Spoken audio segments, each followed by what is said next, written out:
The German invasion of Western Europe began on the 9th of May 1940 with attacks on Belgium, Luxembourg and the Netherlands. Until that moment, the main objectives of the expansionist politics of the Third Reich had been on the east. This took the Allies by surprise, but they thought France was not in danger for the time being. In fact, the Allied generals were already planning to fight the conflict with Germany on Belgian soil, sparing France the destruction that it had experienced during the First World War. With Allied minds concentrated on obstructing the invasion in Belgium, the German army turned its attention to the Ardennes, a region spread across Luxembourg, southern Belgium and northeast France.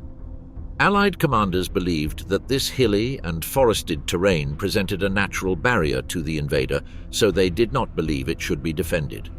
They dismissed reports of columns of German vehicles moving in this direction as alarmist. Who would be crazy enough to attempt an invasion through the most challenging terrain?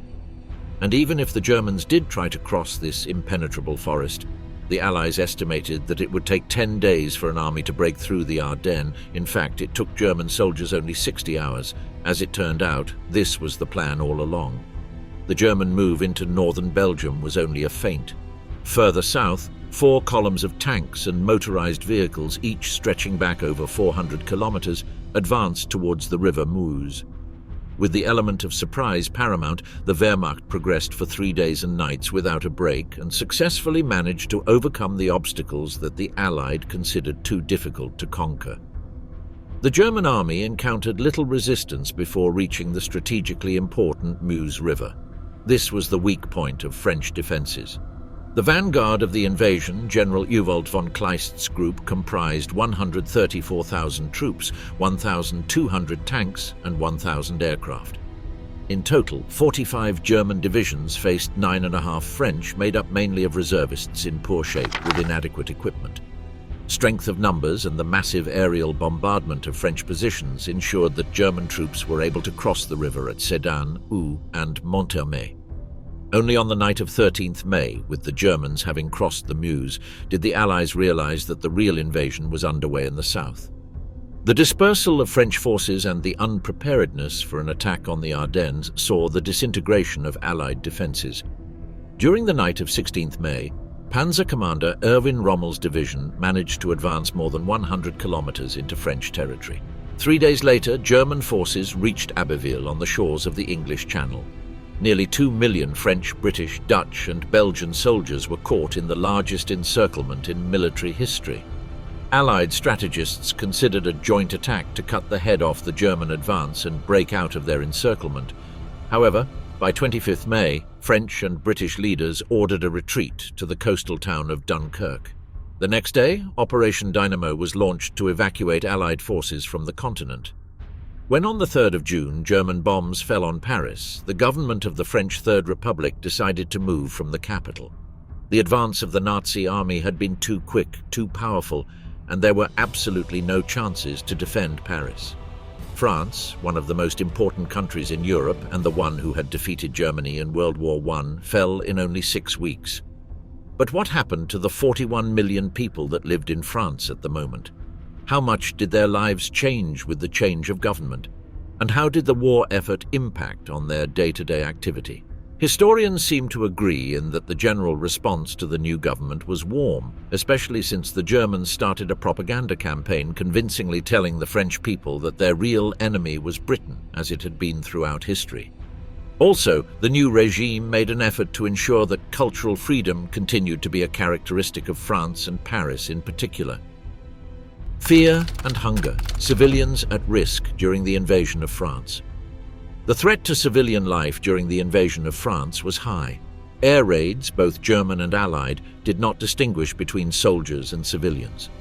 During 1940, 210 aerial bombings caused the deaths of 3,543 civilians. Allied raids accounted for 292 of these casualties. In northern towns such as Abbeville and Amiens, raids destroyed up to 80% of buildings. The advance of the German army posed a further menace to the safety of civilians. Between 10th May and 25th June 1940, German troops summarily executed at least 420 civilians. Soldiers often perpetrated killings in reprisal for acts of local resistance. Such was the case at Pont du Gis on 21st May when 23 civilians, including an elderly woman in a wheelchair and an 8-month-old baby, were murdered. French civilians who aided their own soldiers against the attackers were executed. As the Allied war effort collapsed, a humanitarian disaster rapidly unfolded. 6.2 million French, including 2 million Parisians, and 1.8 million residents of the Low Countries fled the path of the invading forces. This huge movement of refugees is known as the Exodus. Terrifying rumors prompted departures from areas not yet touched by violence. Many Parisians fled their city because rumors of assault and killings had panicked the population into leaving. Civilians packed up their belongings as best they could for the long journey south. Wealthier families piled high their cars with necessities and heirlooms, often placing a mattress on the roof in the hope of protection from aerial attack. Railway stations witnessed scenes of chaos as thousands of people unable to afford their own transport crammed into overcrowded carriages. One's destination depended on material wealth. Upper-class French made for their regular summer retreat, usually a holiday home in the south. Workers set out on foot with little idea of where they were going and in complete ignorance of the geography of France. The reality of life on the road did not distinguish between social classes. Like peddlers and vagabonds, millions tramped southward. Life on the road was hard. Families became separated. 90,000 children lost contact with their parents, and it often took months to reunite them. Hunger, thirst, and petty criminality led to theft and looting from both other refugees and abandoned dwellings along the route. Generally, locals greeted civilians with kindness as they arrived in towns and villages, but this was not always the case. Restaurant owners charged high prices for their meals in the knowledge that food was scarce and the refugees were starving. Some men, both civilians and soldiers, demanded sexual favors from women in return for aid. The refugees could not escape the violence of the war. German Stuka dive bombers fell on the long columns of defenseless refugees, their terrifying sirens wailing as they bombed the crowds. Illness and injury were common. Old people who couldn't keep up, the sick and the injured who found no room at the hospital, all the ones who couldn't get into the air raid shelters fast enough were abandoned on the road or left in churches where they lacked the most basic facilities. Overall, 30,000 civilians lost their lives during the Battle of France. The civilian experience of the fall of France and the Exodus was largely feminine.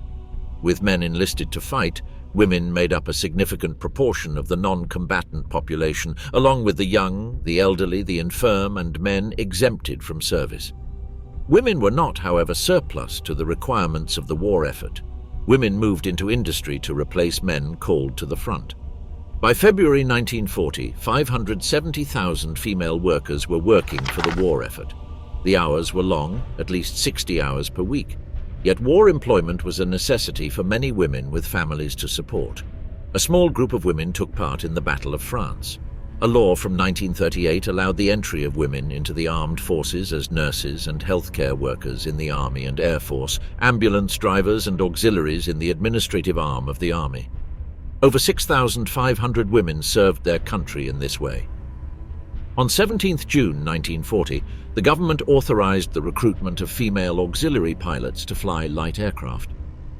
Meanwhile, the French government was forced to relocate several times to avoid capture by advancing German forces and finally reached Bordeaux. It was a chaotic retreat, and among their members there was still a debate as to whether they should keep fighting the invasion or start conversations with the Nazis towards a peace deal. Communications were poor and thousands of civilian refugees clogged the roads. In those chaotic conditions, advocates of an armistice gained the upper hand. The cabinet agreed on a proposal to seek armistice terms from Germany. Prime Minister Reynaud favored continuing the war but was soon outvoted by those who advocated an armistice. Without support within the cabinet, Reynaud resigned and, on his recommendation, the 84-year-old Marshal Philippe Pétain was appointed as the new Prime Minister on 16 June 1940. Less than a week later, on 22 June 1940, Pétain signed an armistice with Germany. As per the terms of the Franco-German armistice of June 22, 1940, Nazi Germany effectively annexed the provinces of Alsace and Lorraine, which were taken from them in World War I. The German army also occupied northern metropolitan France and all the Atlantic coastline down to the border with Spain. The rest of France, which accounted for 2/5 of the whole country, were not directly occupied by the German army, but were left under the control of a collaborationist French government based at the city of Vichy, headed by Marshal Philippe Pétain. The Vichy regime became known for working together with the Nazis, although in principle they were independent and the legitimate government of France. On the 9th of July, deputies and senators met at the casino in Vichy to vote upon a bill to permit the revision of the constitution. The bill passed by 624 votes to 4. The following day, parliamentarians granted Pétain the power to rewrite constitutional law by 569 votes to 80, with 17 abstentions. The Marshal wasted no time in consolidating his power. On the 11th of July, he decreed himself both head of the French state and prime minister. He assumed the powers to appoint and dismiss ministers and to issue laws and decrees without the approval of Parliament, which was suspended indefinitely. Pétain thus concentrated power in his hands alone, and his regime functioned like a royal court in which ministers vied for admittance to the Marshal's inner circle. However, Vichy was neither a personal dictatorship nor a puppet government of the Nazis. Initiative for legislation came from a cabinet of ministers and men in Pétain's entourage, rather than from the Marshal himself. Moreover, the regime enjoyed the latitude to design and implement its own policies. Still, German intervention in French affairs was a persistent threat, and to displease the occupier could have serious consequences. Was Philippe Pétain a French Hitler? Pétain was head of the Vichy government from 11 July 1940 until 20 August 1944. He was born in 1856, and he was aged 84 years when he became the last Prime Minister of the Third Republic in June 1940. Pétain acceded to the rank of Marshal of France in December 1918, thanks to his part in the victory over the German army at the Battle of Verdun in 1916, as well as his handling of a series of mutinies in the ranks of the infantry the following year. In the interwar years, Pétain remained uninvolved in politics. The Marshal enjoyed the reputation of a man above the partisan quarrels of politicians, and he was popular with the public. In January 1935, newspaper Le Petit Journal declared him the winner of its poll to find the most likely French dictator. Nearly 200,000 readers voted. The Marshal won comfortably, 7,000 votes ahead of Pierre Laval in second place. Pétain's popularity provided the basis for a cult of personality that developed during the war years. Postcards bearing the Marshal's image asked, "Are you more French than him?" Posters reassured the French that they were neither sold out, betrayed, nor abandoned, and urged confidence in the grandfatherly figure at the head of the regime. Vichy's anthem was called "At Your Service, Marshal." It portrayed Pétain as a providential leader delivered to the French in their darkest hour. The anthem claimed that Pétain was the savior of France and urged every young person to follow in his footsteps. In classrooms, pupils were encouraged to form loyalty leagues to the Marshal. In many French houses, children had pictures of Pétain on their bedroom wall.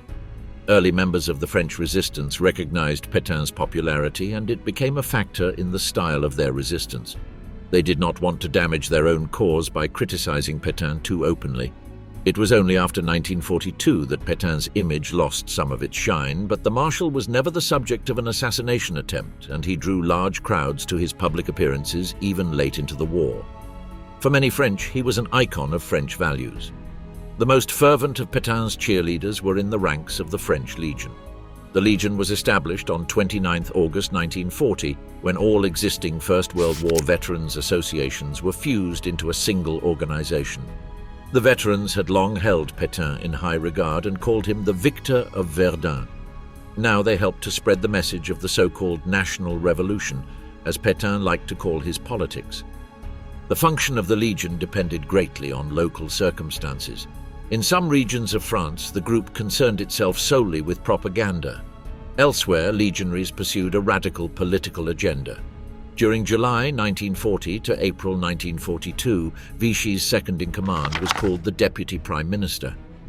The first one to occupy this post was Pierre Laval, who was as much a leader of the regime as Pétain. Laval was a veteran of Third Republican politics, serving 4 times as Prime Minister during the 1930s. His politicking in the corridors of the casino at Vichy in July 1940 helped to pave the way for Pétain's seizure of power. The Marshal subsequently named Laval his designated successor. Laval is an obscure figure, often depicted as the dark force behind the Vichy regime in opposition to the benevolent Marshal Pétain.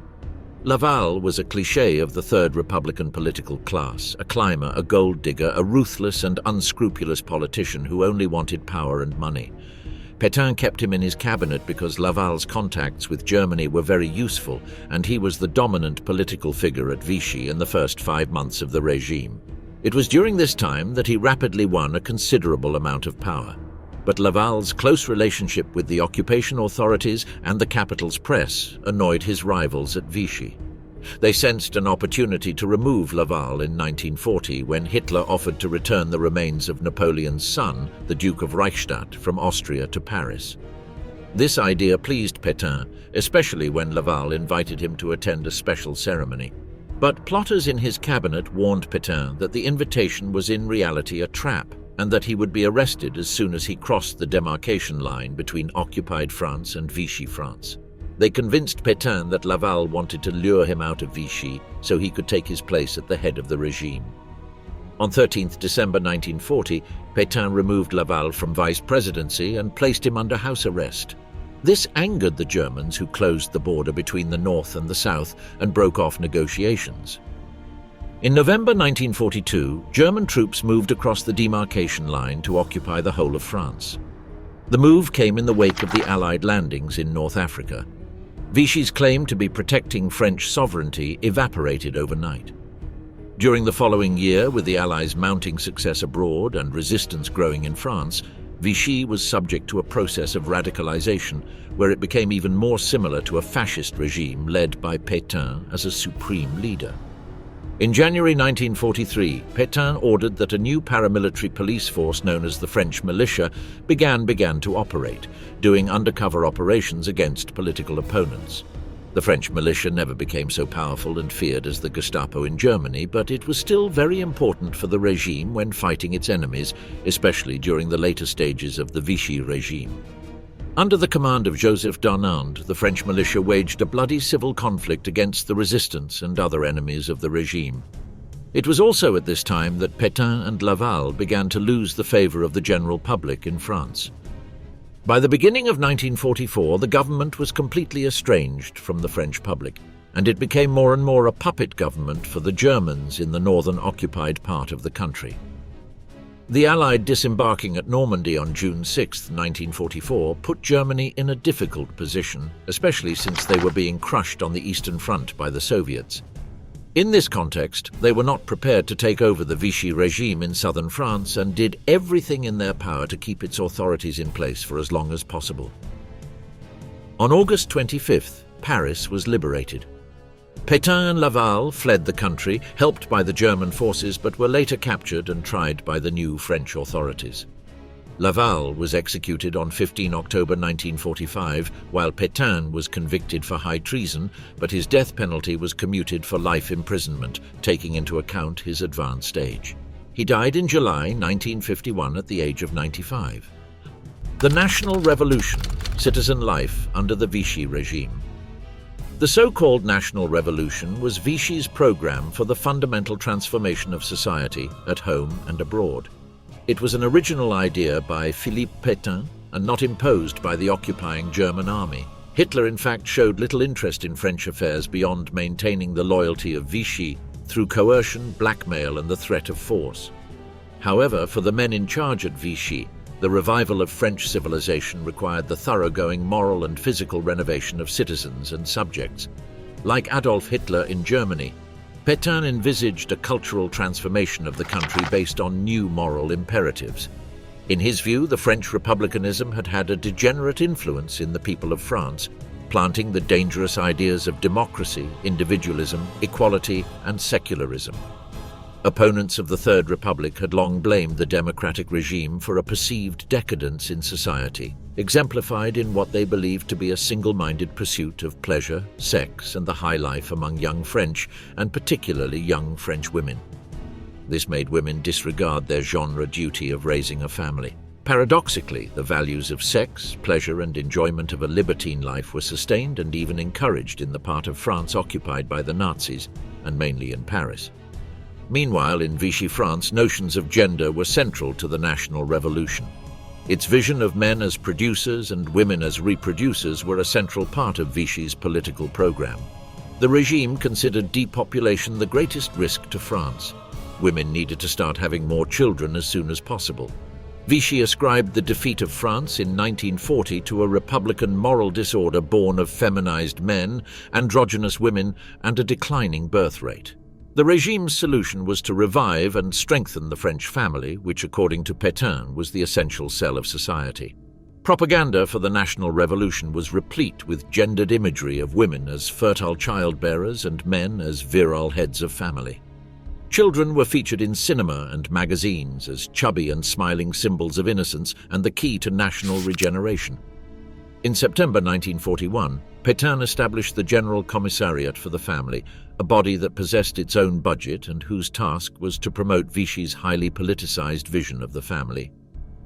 The regime started a campaign for the French to return to the countryside and work the land, constructed a vision of rural France as a healthy environment that encouraged hard work, moral probity, and child-rearing, far from the unwholesome temptations of the city.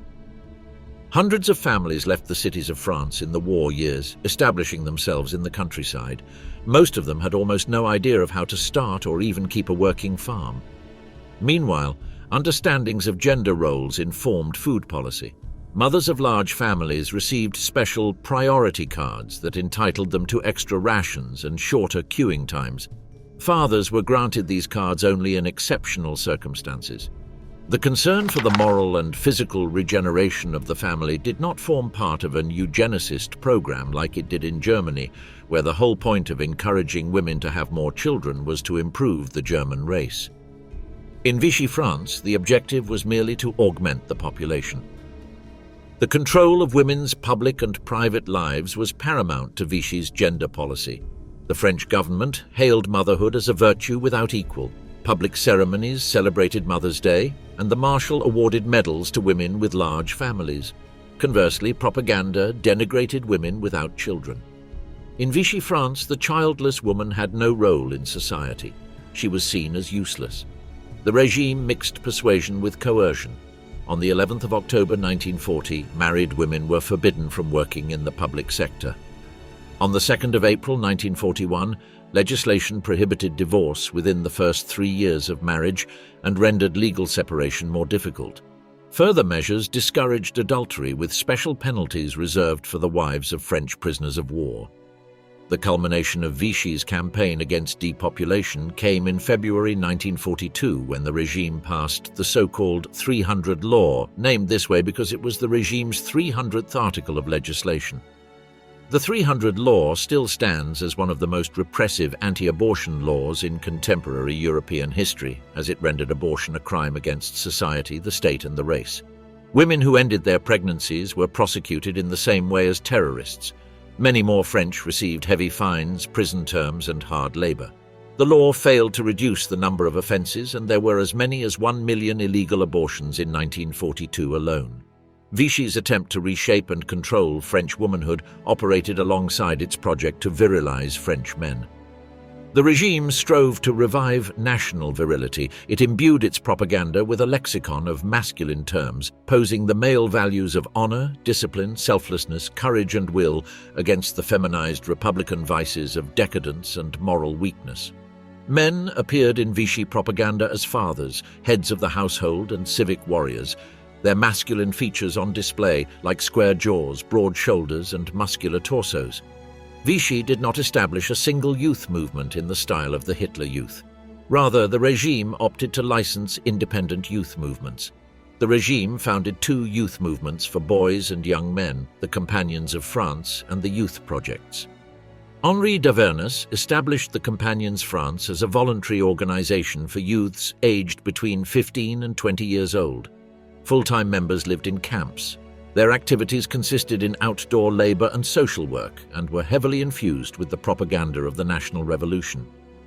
Yet the Companions' emphasis on comradeship, duty and discipline meant that it was an organization closer to the Boy Scouts than a fascist youth movement.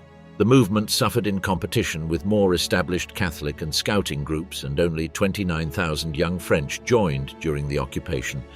The majority of members were part-time. For Vichy, the youth projects were a much more important instrument for shaping the citizens of the future. Its youth camps offered a crucible in which to forge French men. Established on 31st July 1940 under the leadership of General Joseph de la Porte du Theil, these camps initially offered a measure of expediency to avoid the sudden and potentially disastrous demobilization of tens of thousands of young men in 1940. The youth project subsequently came to resemble a form of compulsory national service for all young men aged 21. They reflected Pétain's belief that military discipline was the school of the nation. Recruits spent 8 months in the camps, receiving lessons in morality, the new social order, the cult of the leader and elitism, all as part of a curriculum to combat moral decadence. In addition to their education in the classroom, the young men of the projects undertook strenuous outdoor work according to Vichy's philosophy, which was summarized in the phrase, "healthy body, healthy mind." Few members enjoyed the experience. The poor housing facilities, the lack of food and general boredom afflicted many of the members of the youth projects. The battle for bread, everyday miseries of wartime France. Although popular at first, Pétain's regime gradually lost support among the people of France. One of the main reasons for this were not his increasingly fascist policies, but the effects of the extended war in Europe. The motto of the National Revolution was work, family, patriotism, but as the war progressed, it became parodied by the people of France as worry, famine, patrol. In the face of hardship, loss, shortages and repression, the mere act of surviving the war preoccupied the nation. Of course, hunger was a pressing concern for millions of people in Nazi Europe, and not just France. Yet in France, the pitiful level of basic rations imposed by the occupier German force in 1940, combined with government mismanagement of the food supply and a huge fall in agricultural production, brought the country to the point of starvation. After the war, the experience of hunger dominated the memories of French citizens and subjects, at home and abroad, and it featured in some of the most celebrated novels of the occupation. On 17 September 1940, Vichy introduced the rationing of food, fuel, clothes and shoes. Pétain framed the measure in the regime's rhetoric of sacrifice and abstention to explain that rationing was a painful necessity that would guarantee equality of access to supplies for rich and poor alike. The rationing system divided the nation into categories. Manual and agricultural laborers received more rations than those whose jobs did not require heavy work. Special provisions existed for pregnant or breastfeeding women and families with more than 5 children under 21 years old. Vichy denied women a tobacco ration for its moralizing discourse disapproved of female smokers.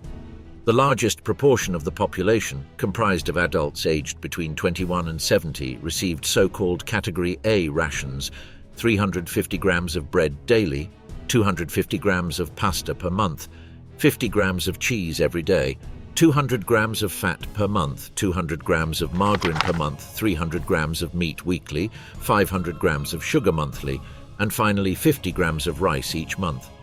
In theory, Category A rations were calculated to supply a grown adult with 1,327 calories per day. The allowance for each food type of food ration, except for sugar, declined as the war progressed. Surviving became very difficult, and logically a vast black market thrived in the main French cities. The face of the French high street changed as businesses adapted to the new system. Restaurants served food in return for ration tokens and offered a choice of menu according to the maximum price of their meals. Category D restaurants charged 18 francs per meal, while establishments in Category E charged 75 francs. Bakers frequently closed their doors due to a lack of fuel to fire their ovens. Even when bread was available, it was stale. The government outlawed the sale of fresh bread, believing that the people would consume less bread if their baguette was hard. Long queues for shops and markets were an everyday occurrence. The average female Parisian industrial worker spent 12 hours per day, 6 days a week, working and queuing. One concierge rented out the cellar of his building for 2 francs per night for those French who wanted to be at the head of the queue for the nearby butcher shop the next day. For 7 francs an hour, one could hire a person to hold one's place in a line. The Communist Party appealed to women in queues to protest as a way to complement underground partisan activities, and the battle for bread assumed a central position in propaganda aimed at wives and mothers. Food protests sometimes turned into violent clashes with the police, such as the demonstration of Parisian women on the Rue de Bouquet on 31st May 1942, during which 2 policemen died. Vichy redoubled police patrols to protect sellers, suppliers and shopkeepers from angry, hungry mobs. Scarcities resulted from a number of factors.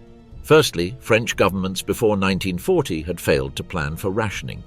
Pre-war planning had envisaged a war fought beyond the borders of France, with the nation supplied by its empire, the British and the Americans.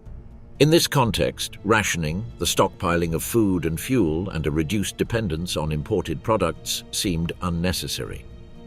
Secondly, overall agricultural production fell dramatically after 1940. With nearly 500,000 peasant farmers languishing in German prisoner-of-war camps, an absence of men to work the fields and collect the harvest had a significant impact on output. The yield of grain declined by over 2 million tons between 1939 and 1940, while potato production halved by 1941. Total agricultural production fell by 40%, and by mid-1944, output stood at a quarter of its level in 1939. Finally, the German occupation forces seized 19% of agricultural supplies, 21% of meat, and a varying amount of fuel. From early 1942, a shortage of food in Germany saw France and the Ukraine make up the shortfall. German troops contributed to shortages of goods, emptying shops of food, clothes, and souvenirs sent home to their families as they took advantage of the favorable exchange rate imposed on France. Huge price increases compounded shortages as the cost of living in France rose by 270%.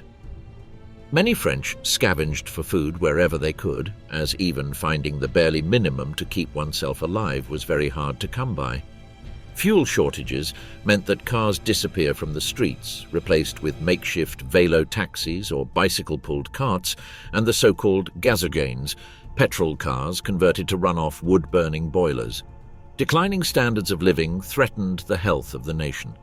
The daily calorific value of French rations was the lowest in Western Europe, and in both 1942 and 1944, French rations were roughly equivalent to those of Poland.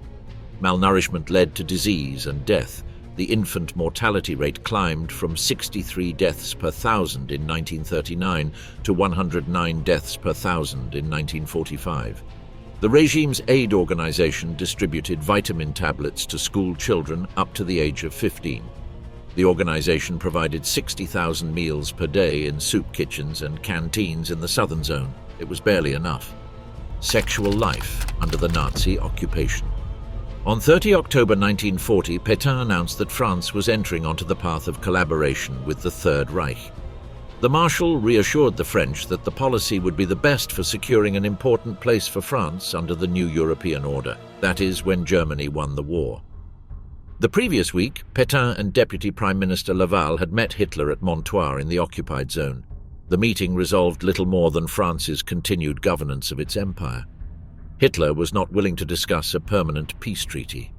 Yet the diplomatic significance of Montoire was as nothing compared to its impact on public understandings of the new Franco-German relationship. A photograph of Pétain shaking the hand of the Führer surprised most of the French people, but at the time, it was the sensitive thing to do in Pétain's mind. With the defeat of Great Britain seemingly inevitable, Vichy's leaders believed that cooperation with Germany was the only way to ensure the survival of France. Collaboration took a number of forms, from ideological imitation known as collaborationism to economic, military, sexual, and emotional collaboration. And while after the war, the French public opinion turned mostly against the collaborationists of wartime, at the time it was not necessarily viewed as a bad thing. The German soldiers in the occupied part of France were sometimes welcomed eagerly by men and women who wanted above all a change of government. From the beginning of the occupation, Germany appealed for French volunteer labor. With 1 million French unemployed in October 1940, Nazi propaganda framed work in the Third Reich as a means for men to provide for their family. There were posters claiming that the bad old days were over. Posters with children proudly claiming that Daddy is earning money in Germany were fixed all around Paris. Posters also linked war work in the Reich to the male duty to defend France. Women volunteers were eligible to work in Germany too. Some volunteered in order to earn money for their families, some left to be close to their husbands who were interned in prisoner of war camps, others were compelled to leave to escape abusive relationships or the shame of unmarried pregnancy. In total, 80,000 French women worked in German factories during the Second World War. Overall, by mid-1942, 150,000 French volunteers had left the country to work abroad. Most fulfilled short-term contracts, meaning that there were never more than 75,000 French volunteer workers simultaneously on German soil. They worked alongside 250,000 French prisoners of war who had opted to become civilian workers in German factories. Hundreds of thousands of French worked for Germany and France. A German company offered paid employment in civil and military engineering projects such as the construction of Atlantic defenses on the north and west coasts of France. This had an immediate positive impact in the economy of France, so the occupied French did not always think of the occupiers as inherently bad people. In the early months of the occupation, the public attitude to the Germans was ambiguous. Cohabitation was unavoidable. In some cases, this cohabitation was literal. German troops were placed with French families in the north, and these families had the duty to feed them and provide for their needs. Relations with the Germans required a careful balancing act. To refuse to engage with the occupier could put one's livelihood, not to mention one's life, at risk. But to fraternize with soldiers was likewise risky, for it drew allegations of treachery. Public disapproval of collaboration was rarely stronger than in the case of so-called horizontal collaboration, that is, sexual relations between French women and German soldiers. For the French, the sight of local women consorting with German troops provoked feelings of humiliation and sexual impotence. The German occupiers behaved like French women, and even the children did no longer belong to the French. German soldiers had the right to have fun, authorities claimed, and anyone believed to have done anything to slight the honor of the German army would be arrested. Hitler and his government read local attitudes to fraternization between women and its soldiers as an indicator of attitudes to the occupation more generally. Such matters were discussed at the highest political level in occupied territories. For a French woman to have sex with a German represented a challenge to the French male's ownership of female sexuality. It became almost a symbol for defiance. Vichy attempted to curb such relations, for example, introducing special penalties for the wives of prisoners of war who slept with Germans for love or money. It is difficult to determine the number of French women who engaged in sexual relations with occupation troops. The problem was that French women encountered Germans in a variety of contexts. They worked for German employers as cleaners, hotel maids, and housekeepers, and they served German troops in cafes, shops, restaurants, and bars. In some cases, love affairs developed, and it is unlikely that many women perceived any ideological content.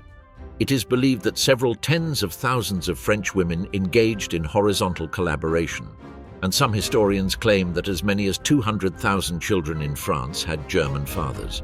French women were not alone in bearing children to occupation troops. In the Netherlands, Germans fathered up to 16,000 babies.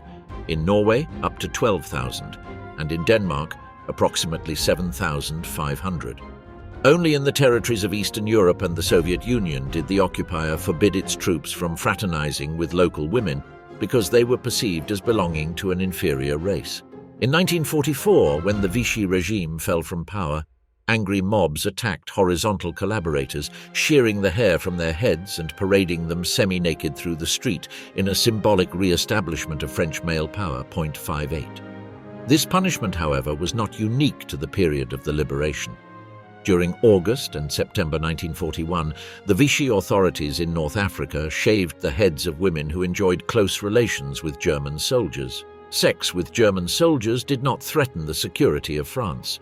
However, at a time when people considered the fidelity of French women as intimately connected to the integrity of the nation, horizontal collaboration took on a powerful symbolic meaning.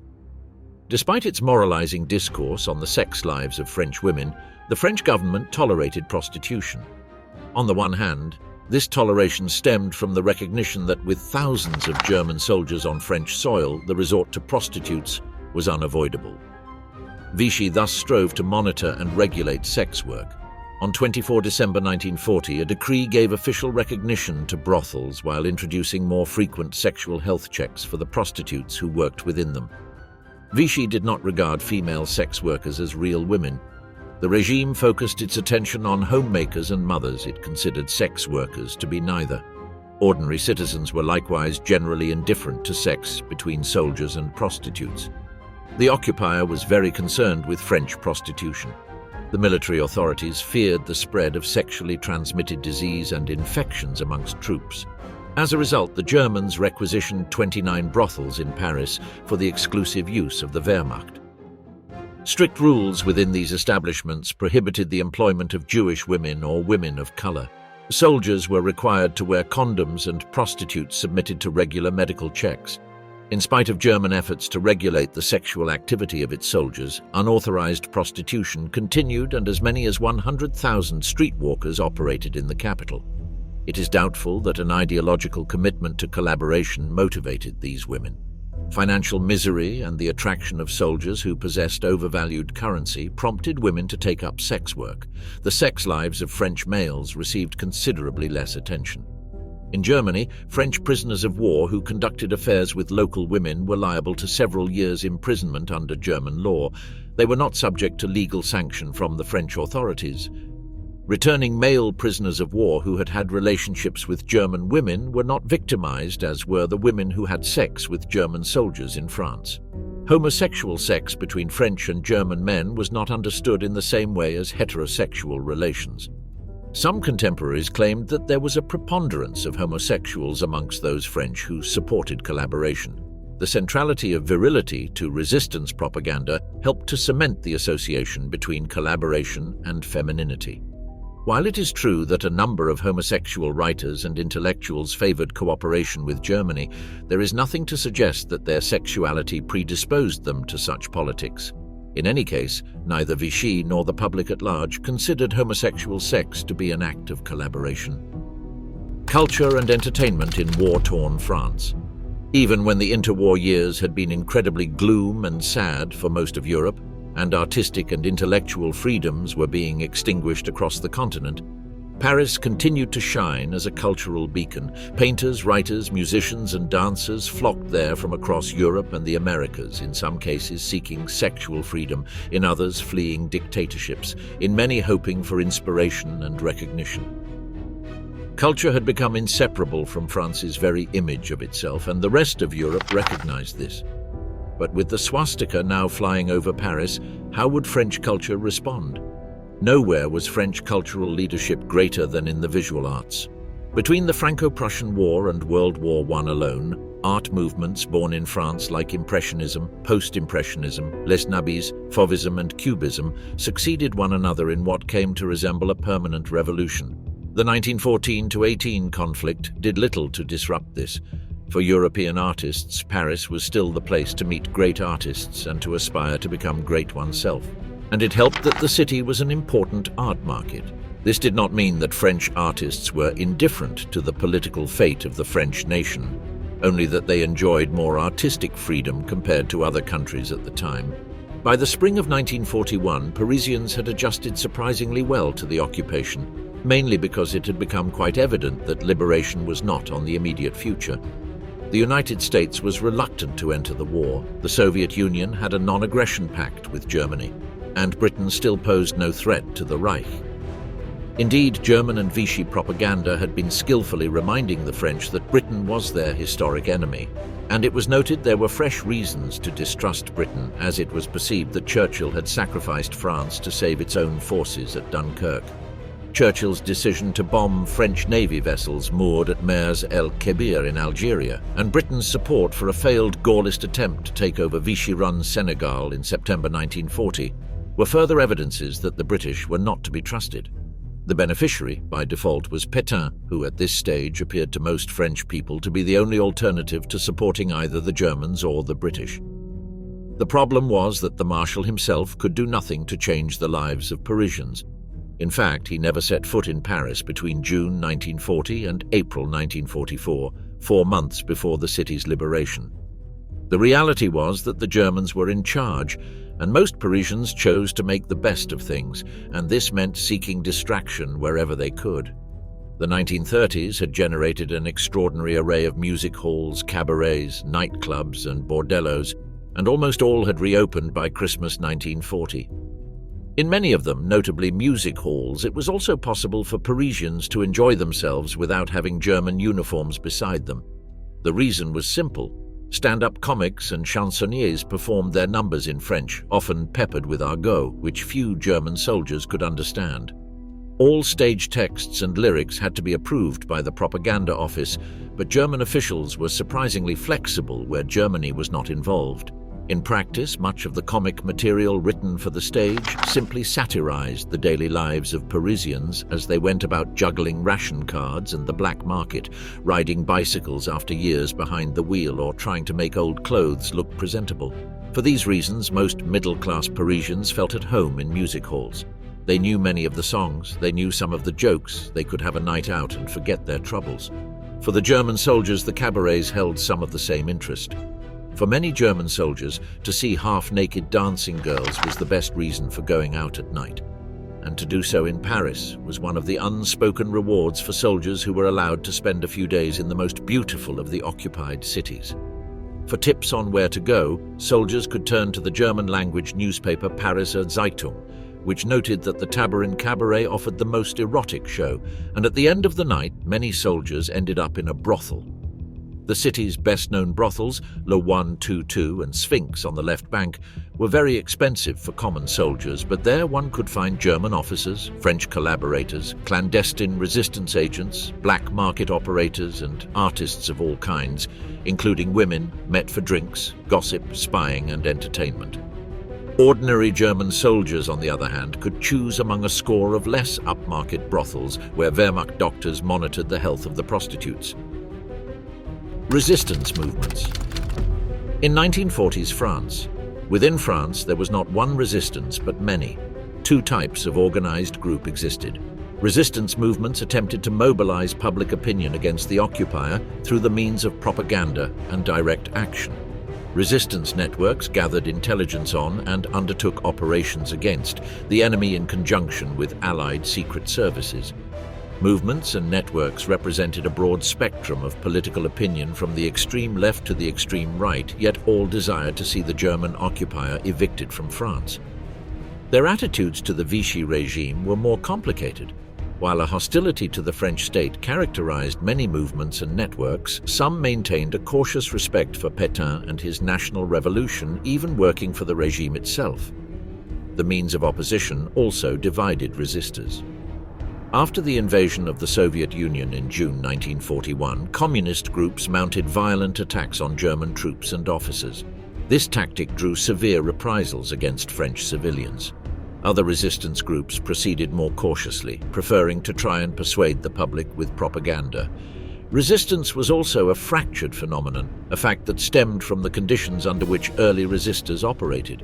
Secrecy was paramount, with information and recruitment restricted to a small number of activists. Movements and networks necessarily worked in isolation from each other. Only during 1943 did the resistance groups begin to coordinate their struggle in conjunction with each other and with the Free French, yet they still maintained their individual structures. It is therefore important to recognize that resistance was never the work of a single and disciplined entity.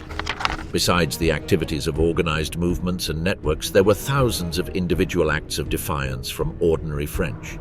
These acts, many of which went unrecorded, were of little military significance, yet they formed part of the moral fight against the occupation. Evidence suggests that the majority of resistors were young.